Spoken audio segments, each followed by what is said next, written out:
Hey there, spooky friends, and welcome to another episode of the Scaryish podcast. Woo. I'm Robin Grace, and this is Adam Diaz. And, Hello. If you're new here, we're a podcast that talks about a bunch of different topics: true crime, haunting, paranormal things, cryptids, stuff like that. And so welcome. If that's what you're into, you've come to the right place. We also don't cover anything too seriously. Everything's a little bit funny. Also, if you're new here, we tend to give each other a lot of shit.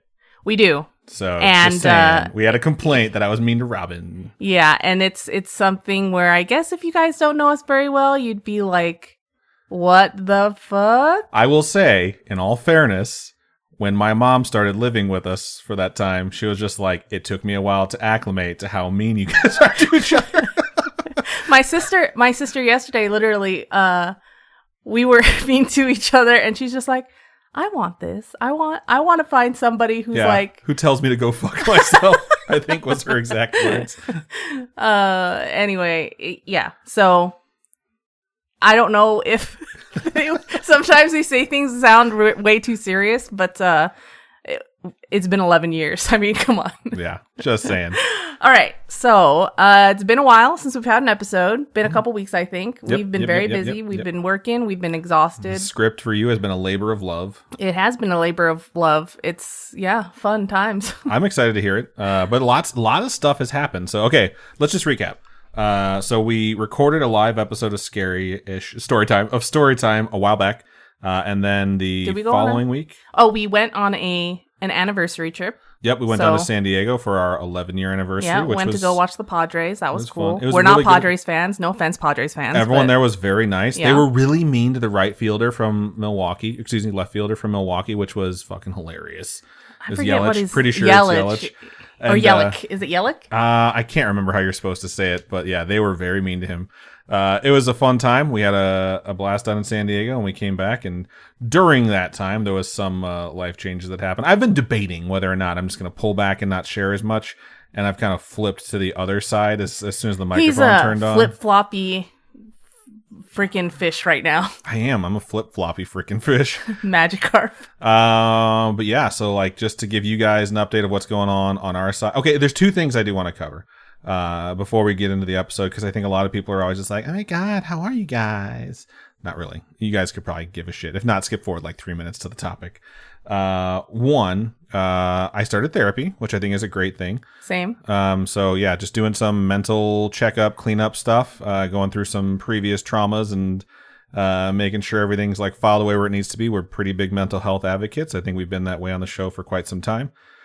So yeah, I just thought like, I think it's good for people to hear like, yeah, we decided we're going to go and just get some, mental health maintenance essentially.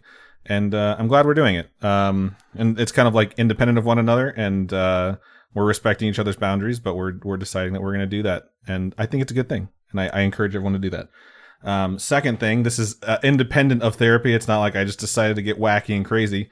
I'm changing jobs again. I think this is the third time since we started the podcast. I mean, the podcast has been going for like 7 years. I think it's like the fourth time. I was at Tesla, got laid off, went to Credit One, went to Jam City, which is where I'm at now, got promoted to a nice position. And then my old boss came along and said like, hey, would you like to hear about a new position I have open? I was like, I guess. Which is just a long way of saying, he said, do you want to take a step back in title and maybe a step forward in money? And I said, titles don't mean shit, and I'm really excited to work with you again.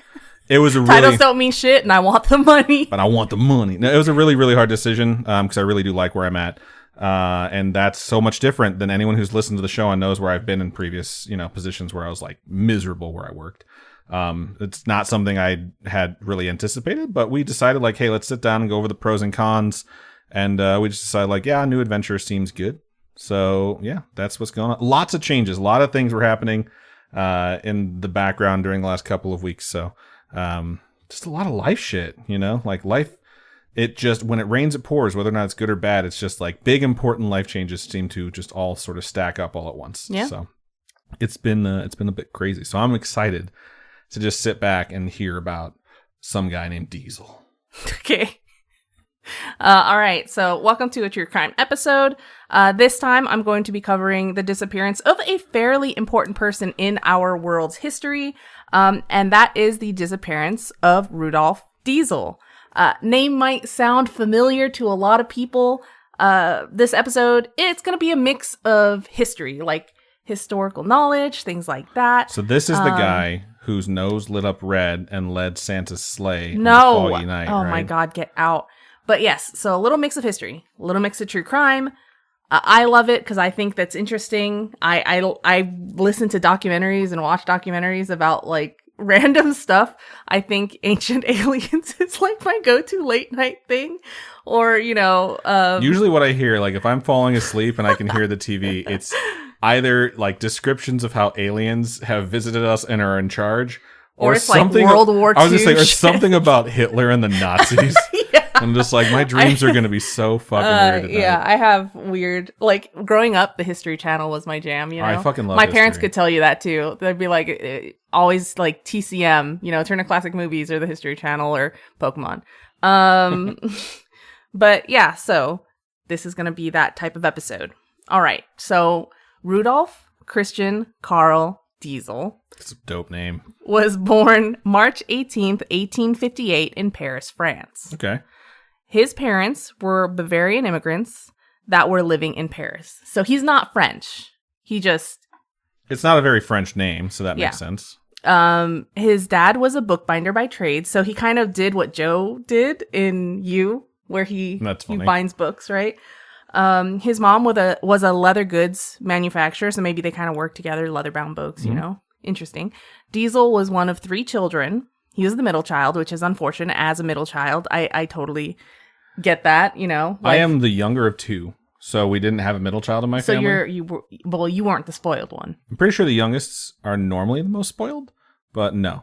I would say not. I am very curious, though. I'd like to hear more about middle child syndrome. I want to say that my life was real hard as the middle child, but I'm pretty sure the youngest in your family, Spooky Sis, is like, fuck you, wherever she's at right now. She is very spoiled. She's the spoiled one, but I'm the loved one. That's so fucked up. Anyway, yeah, so Rudolph, middle child, spent the first 9 months of his life with a different family, actually. So he's born, gets sent to live with someone else. May have had to do with his family having financial struggles or something like that. He returns to his family, and as he gets older, he was put to work at his father's workshop, and he delivered leather goods to customers. So as soon as he's able, they just put him to work. Right. Because that's life, right? In the 1800s. I was going to say, especially in like 1870 or whatever at this point. So from an early age, he has an interest in technology. He's a good student. He wins awards. Like, this dude is incredibly smart. Like, so incredibly smart. Like Dolph Lundgren smart. I don't know who that is. He's the bad guy from Rocky IV. He's the big Russian dude. Is that the guy who's like, if he dies, he dies? That's him, yeah. Okay. I always forget that he's like a physicist and a chemical engineer, and he graduated from MIT, and his IQ is like 168 or some shit. In the movie? No, in real life. Oh. Yeah. He's also just like a massive physical specimen. Okay. So that's the only line I know from any of the Rocky he dies, movies. he dies. I mean, it's a good one to remember. I mean, I only know that and Yo, Adrian. That's the 2. I mean, that's all you really need to know about Rocky. Anyway. Sorry, everybody's offended that I don't watch Rocky. Anyway, he is incredibly smart. When the Franco-Prussian War breaks out in 1870, he and his family were forced to leave France. He was only 12 when he was sent to go live with his aunt and uncle in Germany because his uncle taught mathematics there. Okay. And they wanted him to maintain his German. So they sent him there. At the age of 14, he knew he wanted to become an engineer. So 14's what, your freshman, sophomore year of high school? Yeah, I think for me it was freshman. Yeah.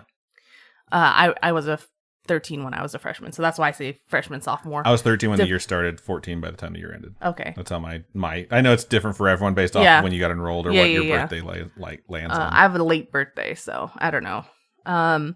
But at the age of 14, he's like, I want to become an engineer. He tells his parents, he writes this in a letter. He's like, this is what I want to do. And I find that weird that people save letters like that. I don't know. Like Robin is not sentimental at all. Like if you give her the most heartfelt handmade birthday card, she'll really be like, cute, and then she'll set it on fire in front of your eyes. The only thing I think both of us, the only thing I think we save is Christmas cards. I think you save the envelopes for sure to make sure that we can mail cards back, the next year or whatever. But I think there was I think there's a card that you saved that your mom made you during COVID. It's still around here somewhere. Yeah. But most cards, I'm sorry, everyone who's gotten me a card, I don't save. She does not. They don't last long. Like I had a card written from my great uncle John that was like just something very nice. He sent. He gave to me as a gift for graduating right before he passed away, and I moved. And I still had it. And when we were like packing up to move one year, she's like, "The fuck is this?" I was like, "Oh, it's from my great uncle John. He wrote that for me." She's like, "Why do you have it still?"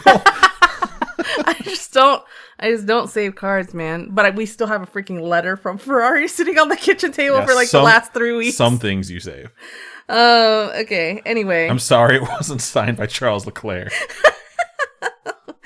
Anyway. So this guy, Rudolph, he's so smart. Okay. He gets scholarships. He gets awards. He gets into good schools because he works hard to get there. This guy's brain is just huge. He's big brain energy. He's great. I wish I had half the brain. Maybe I wouldn't be so slow. I know you guys probably don't care too much, but this is why he's kind of cool, okay? This guy, he goes into engineering, graduates college in 1880 with the highest academic honors, and goes back to Paris where he works on the design and construction of a modern refrigeration and ice plant. Okay. Ice. Like drinking ice, eating ice, whatever. Yeah. I'm aware with what ice. Okay. Frozen water for Frozen the layman. water. Okay. It's 1880. Household refrigerators didn't become common in the US until the 30s and 40s. So 1930s, 1940s. It didn't apparently become really common in the UK until like the 60s. So this is 1880. This guy, people still need ice. Made in factories, okay? So people would use huge slabs of ice to keep everything cold. That's why they needed... It melts slower, right? Yeah.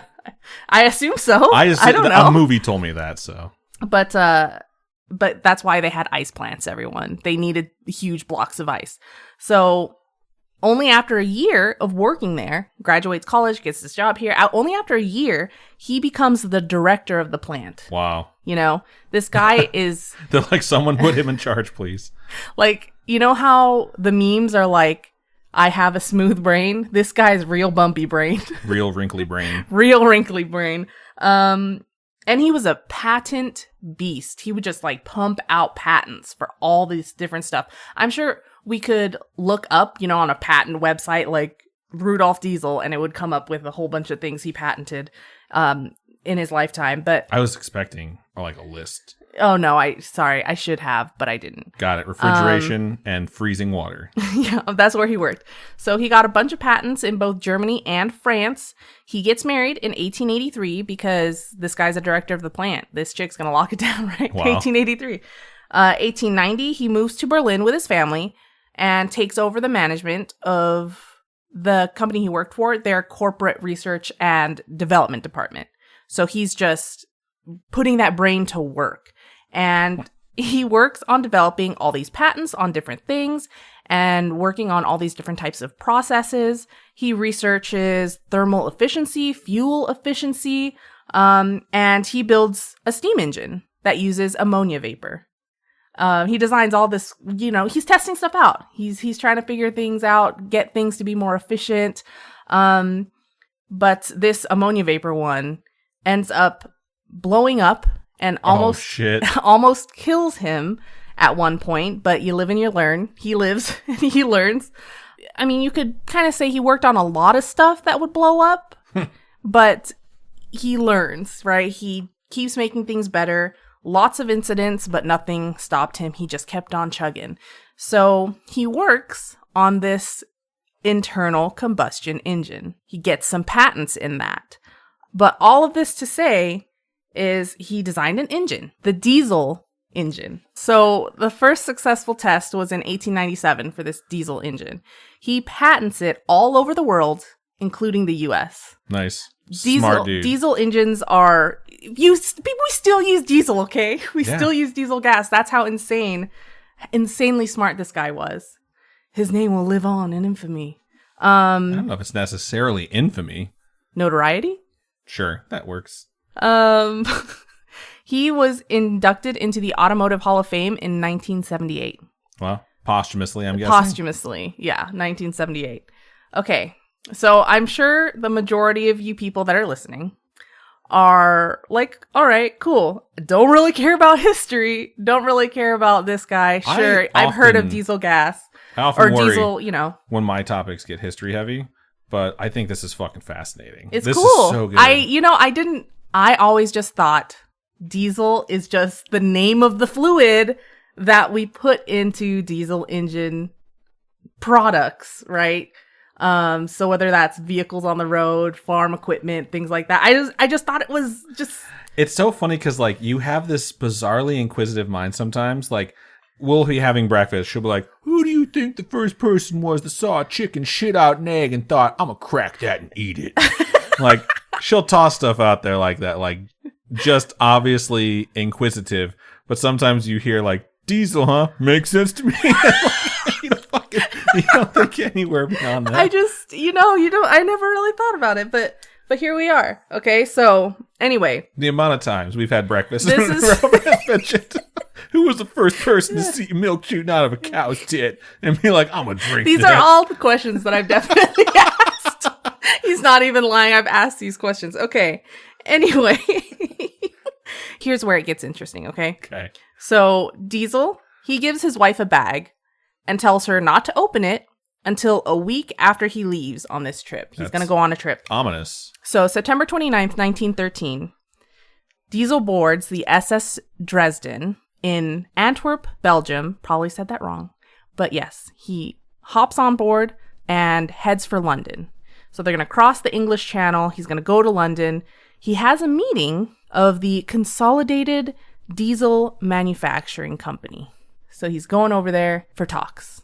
So this guy's a fancy pants. He's got his own company by now. He's made the diesel engine. It's named after him. It's named after him. The company, I meant. And the engine. So he has dinner when he boards the ship and then goes to his cabin around 10 p.m. He's like, hey, wake me up at 6:15 in the morning. I'm chilling. See ya. Dip. Okay. He's never seen alive again. Wow. That's fucking weird. Okay. That's okay. The whole like gonna hand my wife a bag and be like, how many days did he have to wait? He said wait until a week after he leaves. A week. Wow. So he's never seen alive again. The guy who invents the diesel engine. Quick pause. If I handed you a bag, if I'm going on a work trip, I'm opening that shit immediately. Are you kidding me? As soon as you're out the door, the garage door's not even closed.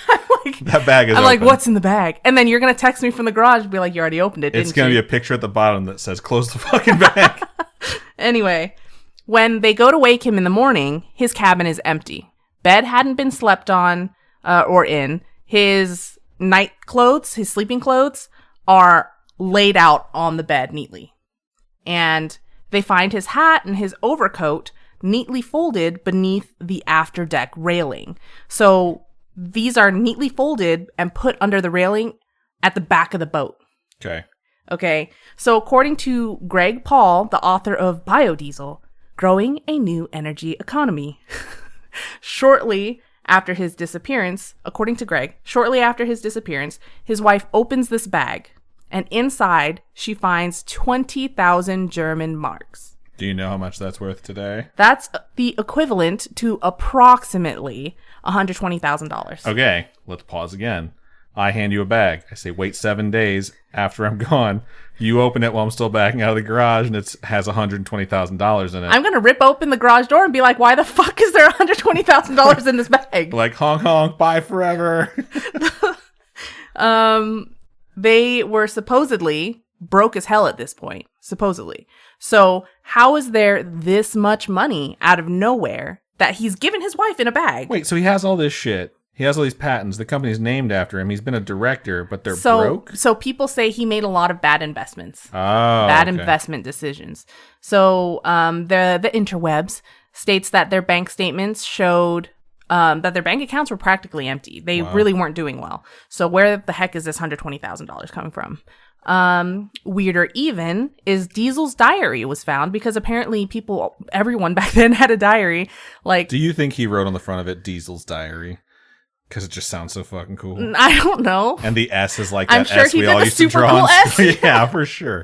So Diesel's diary was found on the ship with the entry for that day having a little cross was drawn next to the date. And I say cross, but I don't know if it's an X cross or if it's like a cross, like crucifix. A crucifix. Yeah. I don't know. I would imagine it's an X, but that's speculation for me, right? I don't know for sure. But some believe this may have been a sign that he knew of his impending death that day. Or disappearance. Maybe. Maybe not. Because you say they've never seen him alive. Okay, so, I'm jumping ahead. Okay. I'm making some assumptions. So we're going to continue on, okay? 10 days after his disappearance, a Dutch boat comes across a body floating in the eastern Scheldt. At the mouth, it's at the mouth of this river in the Netherlands. This body they find. It was so decomposed, it was unrecognizable. They couldn't tell who it was, and they didn't keep the body on board because of the weather. But what they did was this isn't good body sheltering weather. But they grabbed the body, took it onto the boat, took everything that they could find on this body. So they grabbed wallet, ID, a pocket knife, a number of other items. They take off of this body and they dump it back into the ocean or the water, whatever. And it's like pick up a body, loot it, and then dump it back. That's what it feels like to me, right? On October 13th, a couple weeks after his initial disappearance, these items were looked at by his son and determined that they had belonged to Rudolf Diesel. So his son was like, that's definitely my dad. Like some sources on the internet that I read, like different news articles. I mean, this is from, way, way long ago. 120 years ago. The long time ago. Say that his son was adamant, like, this is my dad. That's his stuff. That's my dad. So, as with many, a sudden mysterious death, people have theories. Yeah. Because this is a high-profile individual. He is... Where there's technically no body recovered. Right. I mean, I'm sorry. Why would you be able to pull a body onto your boat and say, the weather's too bad, throw him back off? Yeah, that's just very weird to me. If I handed you a bag of money with 120 grand in it, and I fucked off, and then you heard some fishermen found my body 17 days later, whatever, and they're like, we pulled his body up, we looted it, we threw it back in, we're pretty sure it was him. I know at some point in your mind, you'd be like, that fucking dude paid those guys in that fishing boat and just gave him a bag of his shit to say we found it on a dead body, case closed. Because, I mean, that's exactly where my head went to, is like, you just pay some dudes on a fisherman's boat to say they found this stuff. Or you get an actual corpse and put all your shit onto it and just let it float until someone finds it. Yeah, that's why there are so many theories. It's really hard to nail down what happened here, right? So some believe that he committed suicide. So he folded up his coat, left it on the boat, jumped off the back of the boat of his own accord. That's what some people think. But he had clothes on him that would have had his... all these items on it. It's not like he was naked when he jumped off, right? He left his coat. He still wore clothes. Oh, yeah, okay. He folded up his coat. Okay, I got it. Okay. So maybe that's why he left money to his wife, drew on that diary that day. He was like, I know what's going to happen. I know what I'm going to do. And nothing in the diary hints at the fact that he was going to do this? Nothing. What the fuck's the point of having a diary, man? You're lying to a piece of paper. Just the mark next to the date, okay? So some think that it's perhaps because he was getting older, maybe his health was declining, or he had debts that he just couldn't control. And so he was just like, gotta get out of here. I'm done. Dip into the ocean. So though Diesel's family did become wealthy off of all his patents, reports suggested he was far from wise with his money. So all of that is pretty weird. But then why add the comment like, hey, wake me up in the morning, unless it was to make a point, have someone check on him. Make and sure then, they find him gone. Right. And so, maybe he wanted people to find out that he was missing sooner rather than later. Could be. I don't know. Some believe that it was, of course, murder. Murder most foul. Yeah. I mean, if you have a lot of debt, I think people tend to lean murder during a disappearance with a body recovery versus like, oh, he just started a new life somewhere. Yeah. So some think that it may have had something to do with the fact that he wouldn't give German forces exclusive rights to use the diesel engine. Interesting. So apparently he was actually on that boat to London because he was going to meet with the British Royal Navy and discuss the use of his engine in their British submarines. Oh, shit. So you got to remember, this is the era of world wars. And people need whatever they can get, right? And the world just goes to shit starting around this time. And Diesel's engine was a big part of powering these big pieces of war equipment. I mean, I know you've seen the movie Down Periscope with Kelsey Grammer. Yeah. The whole point of that is he gets assigned a sub and he thinks it's going to be a nuclear submarine, and it's a diesel because they still have a few diesel. And that movie was made late 90s, early 2000s. And there were still diesel engines in operation in the U.S. naval fleet at that time. So like they were used then as cutting edge technology and leaned on for 60 years, 70 years. I shouldn't say leaned on because they obviously had advancements. It's just crazy to think that this guy came up with an engine that was so widely coveted that the Germans were just like, we want exclusive access to this because it would tip the tide, right, of and future naval battles. Why would the Germans, who already have this technology, want to give up the superior edge that they already have? Right. They don't want to compete with themselves. And he's like, I'm broke, bitch. I'm gonna sell this to everyone. I don't know if he was going to sell it or what, but so people think that could be a theory that the Germans were just like, we're not going to let that happen. And then there's the theory that he's not really dead, that it was just a cover-up theory. I mean, he's dead now. If I have a very, I feel like it's a unique theory. Oh, yeah? I'm curious to see. I'll wait till the very end, and we'll see if you talk. And I can't wait. I'm so excited. Okay. So some people think it's a cover-up, and that he was supposedly defecting to the British cause. Oh, shit. And so the British government was pulling their version of witness protection. So because, big brain over there, he was like, I don't want to be over here anymore. So they're like, okay, come over to us. We'll protect you. Very common during wartime, especially with German scientists. Yeah. So this is the one that I want to believe, because why claim you found a body in the ocean, didn't want to hold on to this body, and then take it on board, claim it's bad weather, so you dump it again. It's just very so strange. Weird. People think that he escaped the situation in Europe and ended up working in Canada for this shipyard in Montreal. So why that seems to be a theory is because after this, there was a sudden increase in their ability to successfully produce diesel engines for submarines. That's very interesting. At that shipyard.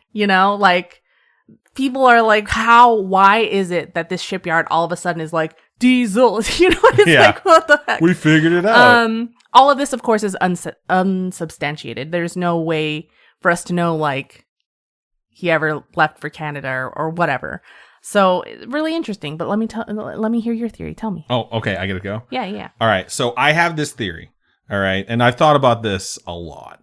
Where... A lot, with me just telling you about this just now? Or no, this is just applicable to this theory that I have, is that there are prominent figures in history that we've all heard about. Maybe some of them we haven't heard of. We just heard of the things they've created, like the diesel engine, where they are, and I know I go to this a lot, this is my aliens moment. And I think the most common theory that I wind up having is time travel.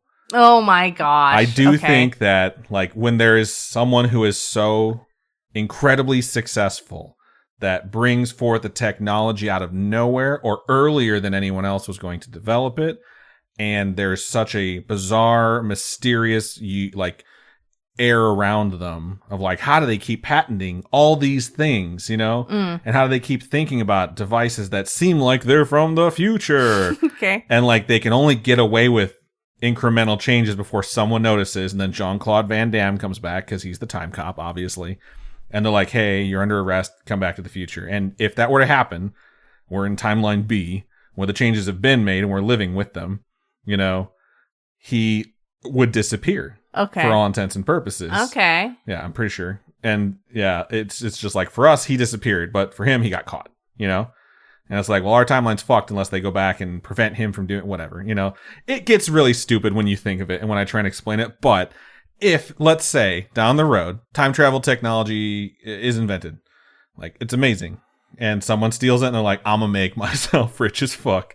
That's, I think, like something that someone would do. You know what I mean? All right. It's not crazy. I also think the Mothman's a time traveler trying to prevent disaster. I've been very adamant about that one. I think time travel or aliens could be possible with all the crazy fucking technology that we have. I didn't even think of aliens. He was an alien.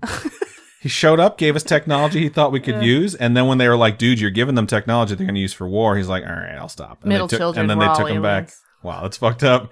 But I mean, it could be because there's so many things throughout history where you're just like, how the fuck did you invent that? Yeah. Looking at all the little, like watches. Have you ever seen someone put together a fucking watch? It is insane. It is crazy. Like timekeepers, people that can build watches, is just like, you are a fucking warlock. Yeah, it's I don't know how people do it. It is absolutely incredible. There's like 50 bajillion freaking wheels in there. There's just, I don't know, there's something to be said for the fact that some people just think differently and they innovate in ways that are not like an adaptation of something that came before it. And I think those people change the world. And sometimes you think about them and it's just like, but did you? You know what I mean? I mean, that's just my outlandish theory. It's most likely that I like the theory that he went to Canada, that like holds water, or he actually just died. You know, those obviously make the most sense. Putting my skeptic hat back on, I'm just trying to have a little bit of fun with it. But yeah, like someone like Henry Ford is a good example where it's just like motorized carriages kind of made sense, you know? Mm-hmm. And his famous line when they asked him how he came up with the automobile was, if I did what people told me to, I would have made faster horses. You know? And like the idea that I decided to not listen to people and to do something differently makes sense. When it comes to an internal combustion engine using diesel fuel in like the 1880s or whatever, the late 1800s is like, that shit's fucking crazy. It really is fascinating. Yeah. The chemical composition, all of that stuff, it's absolutely fascinating. It would be like if like someone invented the cell phone, you know, and then they vanished into thin air. Well, like Alexander Graham Bell, right? He was just like, bro, I'm going to invent this fucking thing. You go to that room.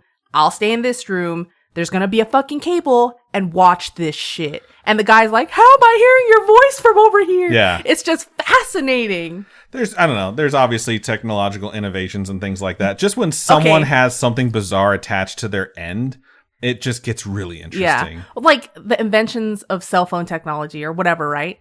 Where it's just like, guys, I'm going to send my voice through the fucking air. What's funny? It's crazy. I remember when I was younger, I was like 2003, 2004. I had a friend that was living with me at the time. And I was like, wouldn't it be nice if you could just like put your phone on like a platform and it would charge? And like, I was basically like, I know they're already working on the technology at that point, without a doubt. But the idea of wireless charging, like transmission of energy without plugging something in, like he looked at me like I was a brain dead fucking moron. Like, you can't transfer energy by osmosis.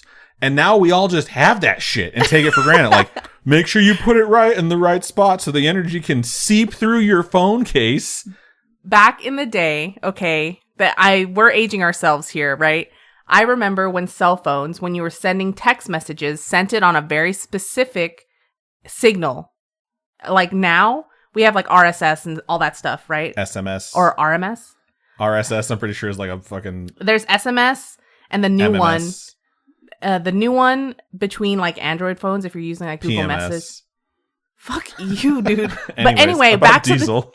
back to the fucking text messages first, and then we can go back to Diesel. God. Back in the day, text messages would get sent on this very particular wavelength, okay?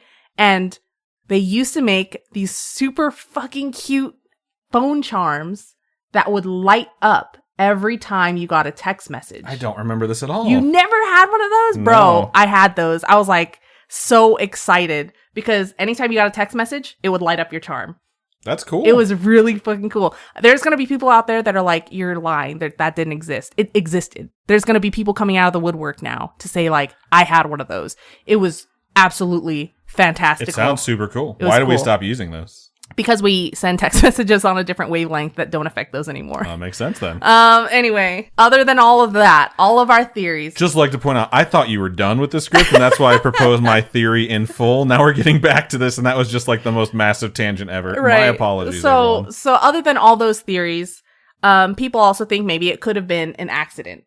After all of that, all of these theories, it could have just been an accident.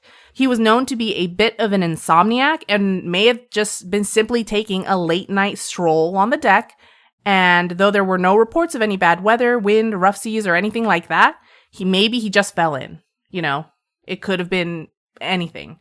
But it's all obviously speculation. His death was officially ruled a suicide. Wow. That's what they ruled it as. And you can obviously kind of make your own theories or your own ideas. As we have already. Which is what we have. But I don't know how you feel, but it does seem all a bit it's like all a bit odd. It's all very political. It's all just really strange and crazy times. And what are the odds that it would happen at this point in history, you know? And maybe all of the drama and information was dramatized by the media. Even well-known papers like the New York Times, we know the New York Times even now, right? They still exist. But they couldn't keep their story straight. They would report that he was happy, his family was happy. Then they'd run another article stating that they were in dire times. They literally ran different articles and different issues over the weeks. And was it like they were learning more about the story or just changing sources they were hearing about it? They would have like a different sensational title for every article. And in 1950, so way after the fact, Magokichi Yamaoka, the founder of Yanmar, a diesel engine manufacturer in Japan, visited West Germany, only to find there were no monuments or tombs that have been dedicated to diesel. Wow. Which is crazy. So they set something else up themselves to honor the 100th anniversary of diesel's birth and the 60th of the invention of the diesel engine in 1957. There is now the Rudolf Diesel Memorial Garden in Augsburg, Bavaria, where all of the engine things kind of sort of began, or his world, his life, whatever, sort of began. I had no idea any of this happened to the inventor of the diesel engine. I just always assumed like it was just the name of something that we used all the time. And I didn't know that it was named after an actual person. You know, a lot of the things that we use day to day, I guess, are derived from like brands and things that we've just used over history. Right. Like Band-Aids. It's a brand, but we call everything Band-Aids. Everything Band-Aids. Even though they're technically bandages. Yep, they're just bandages, but we call them Band-Aids. Kleenex. You say Kleenex, what you really mean is tissue. No, I only ever say, babe, can you give me a tissue? I hate you so much. You really look around your house and just wonder, like, was there like a guy named Thomas Printer? Like, what thing in your house do you not know was named after someone who invented it? It's crazy. I mean, even now, there's certain things, like when you want a coffee, right? You don't say, can you get me a coffee or whatever? You're like, can I get a Starbucks? Are you going to go to Starbucks? Can you get me a Starbucks? That's debatable. I mean, when we have Starbucks runs, when I asked you just yesterday, I was going to Starbucks. I was like, do you want me to grab you a Starbucks? I was like, no. You knew exactly what I was fucking talking about. But that's very different. You were actually going to a place named Starbucks. It's not like you go to the kitchen, you're like, do you want some Starbucks? So it's completely different. I mean, technically, we have Starbucks coffee in the fridge. So I hate you so much. But I don't know. There's got to be random things that we have in our lives that we just call that. But then there are so many things that we use that are derivative of just Latin, and it ends up getting named that because that's how language works. Right. But his invention replaces the steam engine. Like we Which have been around for a long time. So boats, things like that, were all run on steam. Trains. A lot of the bigger vehicles that we use, a lot of the bigger tools and pieces of equipment that we use diesel, because diesel is so much more powerful than gasoline. Did you know that? No. I did not either until I did all this research. So like trucks and things, that's why they use diesel. It's just bigger equipment requires more powerful fuel. And our gas stations obviously still offer petrol or gas and diesel fuel. Right. It's freaking crazy. Trains, subs, ships, a lot of things still use diesel. And there was so much, I read way too much into this, okay? But apparently, like, diesel has more contaminants and things in it than gasoline. Gasoline is, like, much more filtered and it's lighter. And so gasoline can blow up. Diesel can't blow up.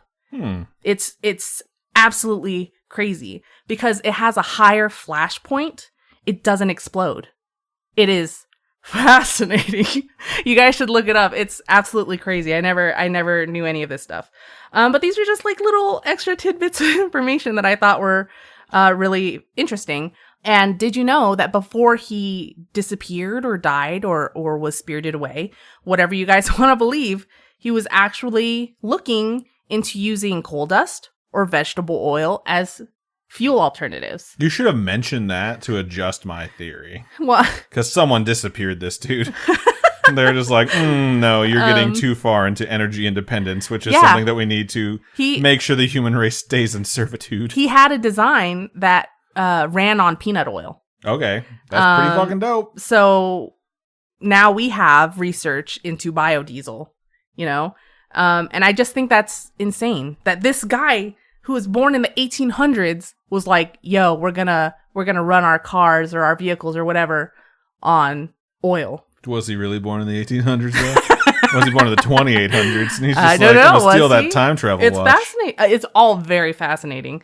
This man, this invention, the backbone of the industrial world, you know, he just vanished, gone to the world, and all too soon, I might add. He was only 55. Wow. He was only 55. And if he hadn't disappeared or whatever, I really wonder what else he could have accomplished or invented, or maybe we'd all be driving cars that just smell like French fries. Who knows? It's kind of crazy to think too, like, if there's no conspiracy theory to this, if it's just straight up like he took his own life, he was depressed, he took his own life, he, knew things were fucked and he needed to move forward. The fact that finance prevented one of the more brilliant minds of that time from staying alive and innovating and inventing more to like improve life as we know it for the human race.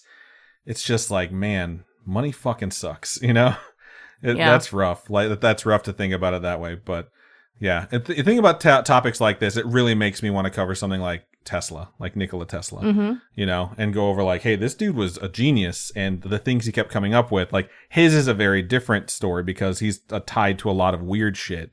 And at the same time, his story is true crime because like so much of his shit was just straight up stolen. Whereas just like there's another person out there who was like kind of inventing stuff and then watching what he was doing was like, oh, cool. Steal his design, sue the fuck out of him, make him go into hiding, ridicule him in public, like the whole shit, like everything Thomas Edison did to Nikola Tesla is like fucking well known about, but horrifically sad. Yeah. And probably wouldn't be able to be done to that extent in today's day and age, but there is so much to that era of Nikola Tesla that's still like mysterious. Yeah. So hearing about this, I'm just like, man, there's so many people that have that weird vibe to them from history that were like a brilliant mind that was inventing stuff to try and improve like humanity that just sort of had something weird happen to them during that time. So it's like, it's just, there's so much that is insane about history. I sent you a picture of this guy with Thomas Edison. Of course. Like, bro.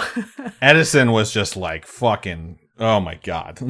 Edison is a completely different topic, almost for a completely different show. Adam got real offended when I sent him a picture of Diesel, and I was like, this guy's kind of like attractive, I didn't get offended when she said that. I was like, I was looking to see an attractive dude when you said that, and then I looked at him like, this fucking old ass guy? Like, what? I'm like, oh, she's gonna really like it when I get liver spots in the future. You don't complain about Jeffrey Dean Morgan. Jeffrey Dean Morgan doesn't look like Mr. Burns come to life. That's why. You're so stupid. Shut up. That picture will, of course, be on our social medias if you want to check it out and let us know if he's hot or not. The entire purpose of the show, hot or not. No, that is from his other show, Twats of Twats. Wow. Oh my God, I forgot about that show. Yeah. Well, it's not hot or not. I'm sorry. That's really offensive. Who's hot on Twat? Yes. And for those that don't know, Twat is the Wheel of Time. So their show is the Wheel of Time show about the Wheel of Time show. It's cyclical. That's why it's called Twats of Twats. Because the Wheel of Time is, anyways. Dude, isn't that such a good name? Wheel of Time. Because it's like the Wheel of Time show about the Wheel of Time show about the Wheel of Time. Yeah, and yeah, we don't need to get into it. There's a lot of symbolism of like the whole like circle, cyclical, blah, blah, blah, blah, blah. Anywho, good topic, Robin. Good job. Hope Thanks. The tangents were too much. I really thought you were done like 15 minutes ago, so I was like, oh, let me wrap it up with my thoughts. I would not have dumped all my shit. I wouldn't have done that. I apologize. So hope you guys didn't get too far distracted from our tangents. I had a really good time this episode, so thank you for listening. If you have a story you'd like to share with us, it does not have to be about a disappearance or what you think happened. You can, if you want. Absolutely. Could be about anything supernatural, spiritual, coincidental, true crime, extraterrestrial. Whatever you want to send us that you think fits the whole Scaryish brand, feel free to email storytime@scaryish.com or hit us up on our website, scaryish.com. You can go to that website, click on contact us, fill out the form. It comes directly to us. Or hit us up on our social medias. Facebook is facebook.com/scarishpodcast. Twitter is @scarishpod, and Instagram is @scarishpodcast. Robin, for folks who would like to donate to us, how can they do so? You can go to patreon.com/scarishpodcast. Those are monthly donations that start at $1. I have posted on our social media recently that I'm getting my gears going and making up for missed seasons on our Patreon. So ordered a bunch of stuff. I'm excited to package those packages and get them sent off to you guys because I think they're really cute and hopefully you guys like them. I don't know. And then we're going to be working on some other things. I have plans in motion. We have new technology we can work with. I have ideas. Yep. That. So we're going to be working on a lot of stuff for our Patreon. So if you're not on there yet, go ahead and get on there. Sometimes I'll put discount codes to our Teespring store, stuff like that, if you guys want merch. So that's a good place to go. And if you're not into the monthly donation type thing, you can also go to ko-fi.com/scarishpodcast. And those are one-time donations. Yeah. So whatever floats your boat, we appreciate all the support that we get, whether it's financial, just people commenting, messaging us, letting us know that they like the show. It really does mean the world to us. So thank you so much for that. It's been very consistent for the entire life of the podcast. And I don't think we could ask for anything more. We really can't. I mean, we literally could not be here doing this without everybody who is a constant supporter of ours. It's insane. Yeah. You guys have helped us grow this show and this community, and we're very thankful. Yeah, we appreciate you. So thank you one more time. But that's everything we have for this episode of Scaryish.